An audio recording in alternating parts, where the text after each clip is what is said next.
Ron Harris here from MuscleDevelopment.com. Coverage of the 2023 Mr. Olympia weekend brought to you by High Tech Pharmaceuticals. Here with Big Mike Cox. We just wrapped up the press conference where I was very privileged to be part of a celebrity panel that included Fuad Abia, Sean Ray, Linda Murray, Jericho Gundy, Phil Heath. Is that everybody? I think we got it all. So 15 Olympia titles, and it was only between two people. I guess we need to start off, Mike, with the big news that was dropping right before that, because press conference is not that thrilling, let's be honest. But we were hearing Brandon Curry out of the Olympia, went to the hospital last night, supposedly was throwing up, not looking good, and then at the press conference, Bob Chicarillo said he's out. I'm not remembering things wrong. He did say that, right? He said Brandon Curry is out, which kind of, there was audible gas. I don't know if you heard it.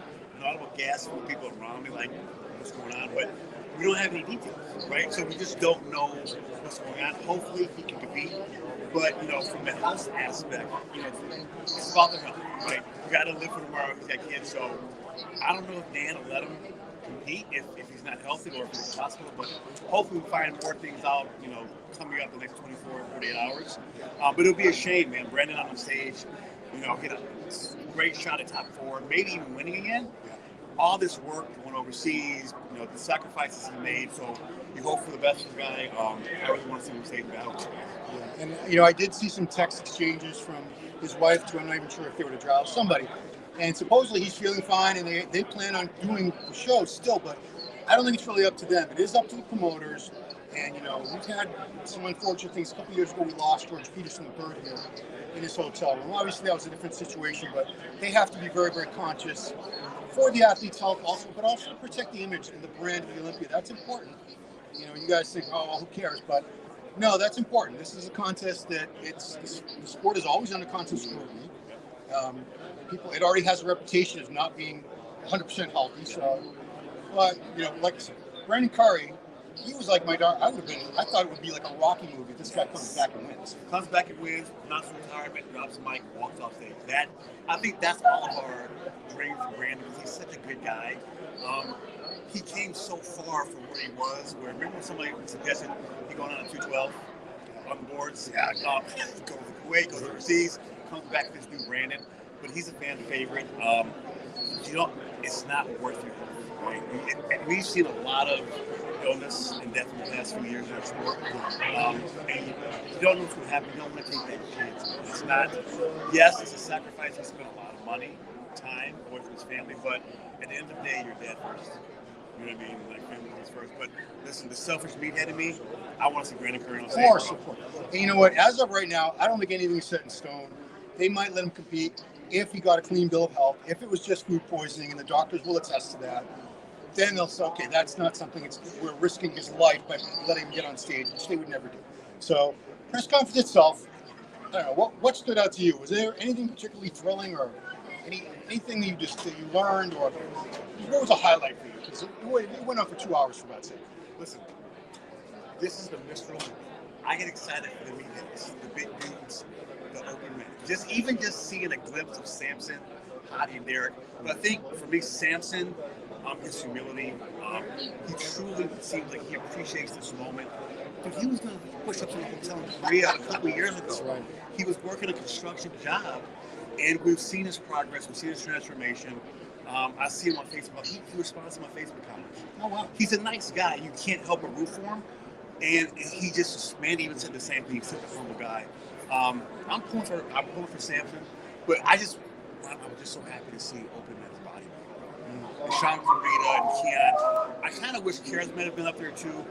Maybe give him a little more love to the bodybuilders. There were a lot of other grand classes up there, right? We want to see. I get that we're not the only fans. Us old meatheads, we're not the only fans of the sport. There's other people here who want to see the bikini and wellness. But this is we want to see this, the meatheads. And Flex said, "Peel down." I was praying. Remember when Gunter, Ronnie, Jay peeled down? I was hoping. They all looked at each other. They all looked. Samson looked. Derek looked. Nobody moved. Flex kind of called them out, bro. And it's a different generation. These pictures would have been all over social media. God forbid somebody wasn't peaked perfectly and the light was bad. Oh, Samson's off. Oh, I get it, but it's just Now, last year we had Krizo. Was he the only one? Yeah, Krizo was up there. He took his shirt off. I don't know, man. I want them. I want to see some muscle, bro. I want to see some pre-show. You know, I was so excited to come here and just being here. It's the L. But there's only so much you can do with a press conference. It's not boxing. It's not MMA. But they tried. I'm glad I got to see bodybuilders. You know what I mean? So Samson was one guy, bro. That really stood out. Kind of. It looked like he was a little checked up there a little bit, but his journey, that journey, man, we all can't be on the stage. And so we for guys like Samson that had to work a full-time job, that knows what it's like to have to really take your meals to work, do it after work. So, but it's a work. And, you know, as Americans, selfishly, we love to keep the title in the USA, which we haven't had it since fall, right? No, I'm sorry. Brandon. Okay. So, you know, Samson he alluded to the fact that Dorian was the last champ from the UK, and that was 1997. Just do some math. How many years ago was that? 26 years ago? It's over a quarter century ago. Yes. So it would be really cool, especially for the UK bodybuilders. Those are very dedicated, hardcore group of guys who we've both met a lot of. Yes. And it would mean a lot to them and to him to bring the title back to the UK. Selfishly, I want Derek to win just to bring the title back to the USA. You know, that's it. We'll see what happens. But yeah, you know, the press conference, I think it was about 30 athletes up there, 3 open bodybuilders. But everyone's you have to represent all the business. Right, exactly. And, you know, I think Bob Chick did a good job because, you know, I was only going to ask 212 classic and open guys. It's just, that's my wheelhouse. Yeah. I stay in my lane. But they do a good job of making sure. Bob saw that nobody was getting to the men's physique guys, so he started asking them.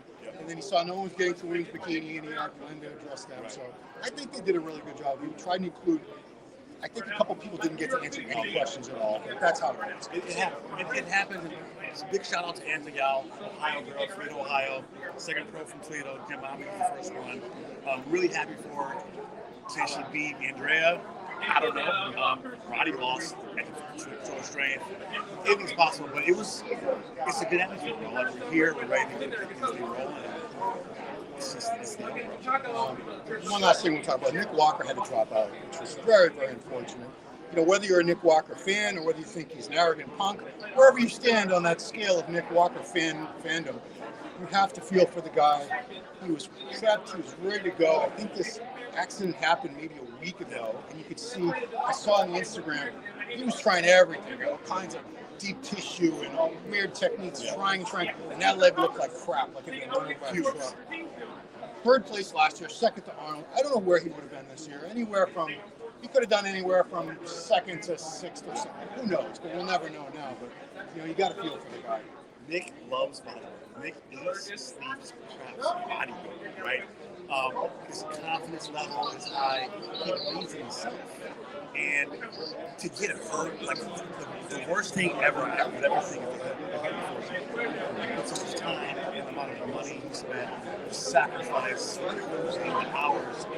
You truly feel for him, especially all of us that have done that before the show. And even now, us being old and hurt, you feel for that kid, man, because a hamstring tear, that's not like, you know, poor hamstring. You're not sprinting. Surgery, recovery time, we don't know, but I guarantee he'll pull a branch more, bro. If he can pull a branch more and come back in Columbus, and probably shock the world. Wow, he's pissed off. I wouldn't be surprised. You know, you look at the calendar, you say, crap, we're already in November. So he would have November, December, January, February. He has about 16, 17 weeks from now until then to get that injury taken care of. He's already in shape. He won't get out of shape. You know, we saw Branch go from a full quad tear in, I think it was August, to winning the Arnold Classic. So I wouldn't bet against it. We have all kinds of techniques at our disposal now for rehab and injury. You know, all kinds of peptides you can pump in there. So I do believe we're going to see him. I think the Arnold. He's going to go for Arnold number 2, and then come back really strong in PNP next year. So, you know, all the bodybuilders out there, all the competitors, we're pulling for you, full complete recovery, and you're missed up on stage this year. Definitely. Like I said, even if you're not a Nick Walker fan, you probably still want to see him up there. Admit it. So that's it. I think we're going to wrap it up, guys. We're going to be at the Meet the Olympians tonight.